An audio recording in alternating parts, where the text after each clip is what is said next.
Forehead acne under the হিজাব? জি, হিজাব পরা মহিলা বা মেয়েদের দেখা যায় ফোরহেডে প্রায় সময় অ্যাকনি ডেভেলপ করে। যে সকল এরিয়া হিজাব দিয়ে কাভার থাকে দেখা যায় সেখানে একটা এনভায়রনমেন্ট তৈরি হয় অক্লুশনের জন্য, সোয়েটিংয়ের জন্য পোর্সগুলো ব্লক হয়ে যায়, যার কারণে অ্যাকনি ডেভেলপ করে ফোরহেডে। এর মানে এই নয় যে আপনার হাইজিন রিলেটেড কোনো প্রবলেম আছে আর আপনার কোনো হরমোনাল ইমব্যালেন্স আছে। এক্ষেত্রে আপনি কি করতে পারেন?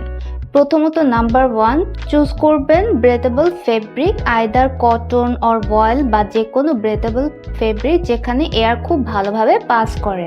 নাম্বার 2, যখনই আপনি সুযোগ পাবেন ব্রেক টাইমে রেস্টরুমে গিয়ে আপনি হিজাবটা হালকা করে সরিয়ে নিয়ে খুলে ফেলবেন, এতে এয়ার খুব ভালোভাবে পাস করবে, সোয়েটিং হওয়াটার চান্সও কমে যাবে এবং বেশি সোয়েটিং যদি আপনার হয়ে থাকে সেক্ষেত্রে আপনি টিস্যু পাপ দিয়ে আপনি ড্রাই করে নিতে পারেন। তারপর আসে নাম্বার 3, আপনি ব্যবহার করতে পারেন কিটোকোনাজোল 2% শ্যাম্পুর সাথে কিছু মেডিকেটেড ক্রিম।